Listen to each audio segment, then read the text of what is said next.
Hello and welcome. Today we take a look at a concept that's in a way very basic, but super useful to understand properly. It's the idea of playing hand-to-hand, or you can say with alternating hands. That means that when you play your patterns, you always switch back and forth between right and left hand. Paradoxically, it can also mean that you play several strokes after each other with the same hand, but more on that later. We are still getting settled in our new place, which is out of the city and it has a big garden, and there is a forest nearby to take walks in, which is amazing, especially in times like these. But thankfully, I had some material on the topic already recorded. One convenient thing about understanding this concept and getting it into your body is that you won't have to worry anymore about which of your hands plays which strokes. It will happen automatically in the flow of your playing. Except when that doesn't work and you have to adapt, but that's the topic of another Friday. I am right-handed, so I start all the patterns with the right hand, and they're also notated that way. If you're left-handed, simply switch everything around and change tone fields where necessary. You're probably used to that anyway. Alright, let's get started and go into the studio.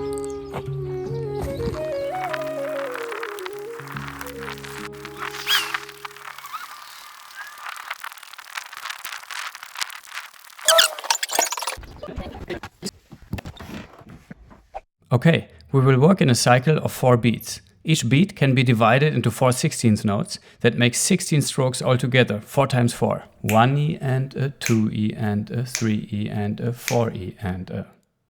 Since we don't want to play melody notes and accents on all of these 16 spots, we will play a lot of ghost notes and use these to fill the space. Ghost notes are a big subject and well worth spending practice time on them. I don't have a YouTube video yet on the topic, but you can always check out my beginner online course. For now, I will give you a quick introduction. You will use the pads of your soft fingers between the tone fields. It can sound like this.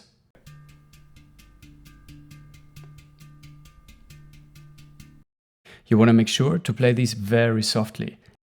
Now we will play an accent on the first beat, followed by 15 ghost notes. Keep your hands going always back and forth, switching with every stroke between right and left hand. 1E and a 2E and a 3E and a 4E and a.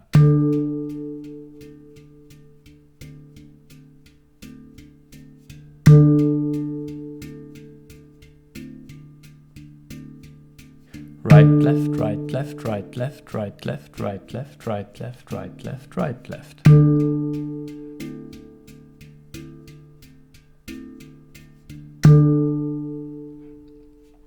Once you are comfortable with this pattern, you can speed it up.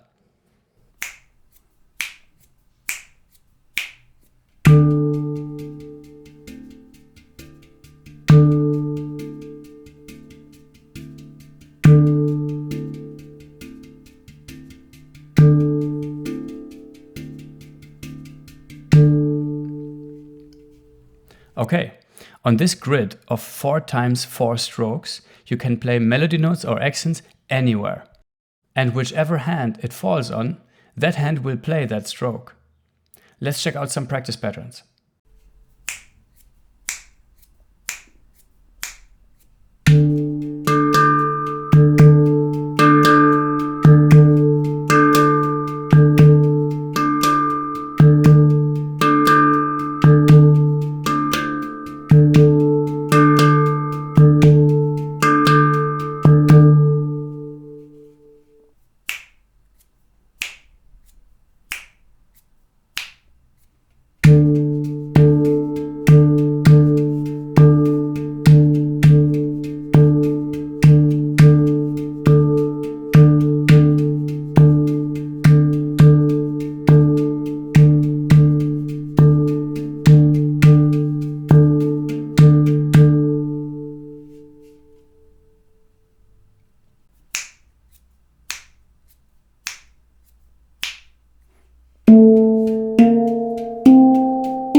There's an important detail about this concept that's really useful to understand.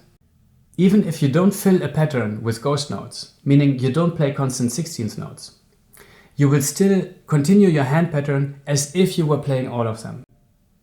That can mean playing several strokes after each other with one hand.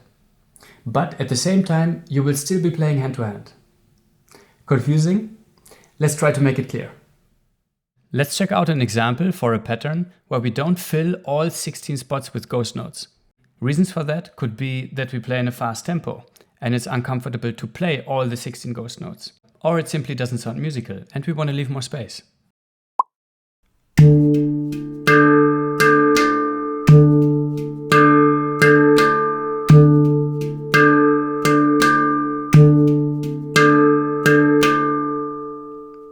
In this case, we use the hand pattern right, left, right, left, left, right, right, left, right, left, left, right.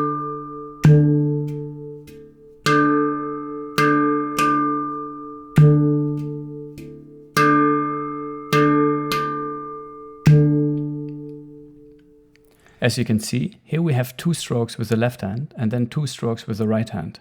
And the reason for that is that this is how those strokes fall into the grid of 16 ghost notes with alternating hands. And we stick to this hand pattern even when we take some of the notes out.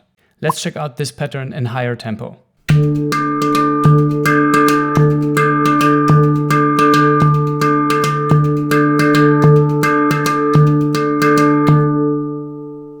So this is one example where I prefer not to fill every single spot with a ghost note. This way we create a nice balance between energy and drive, but at the same time not sounding hectic or too busy. To wrap up today's video, let's play a little composition that heavily uses the concept of playing hand to hand.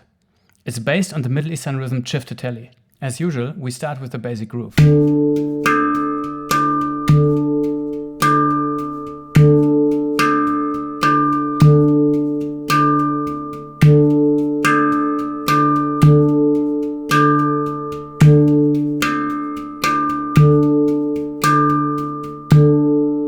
Let's add some chords.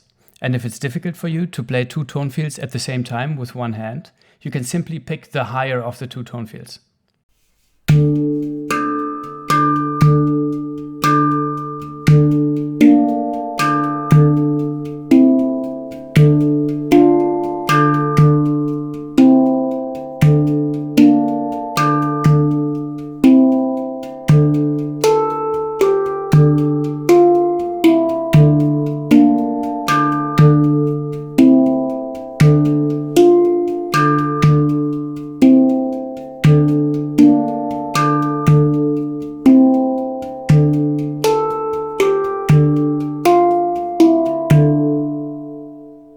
There is a B part to this piece as well.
Okay, I hope you enjoyed today's episode.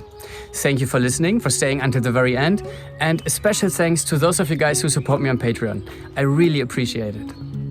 Next week, I want to play a duet with you for 2 handpan players. I will teach you both of the parts, and hopefully I can convince Milena to join me so we can also play the composition together for you. Until then, have a good practice and stay healthy.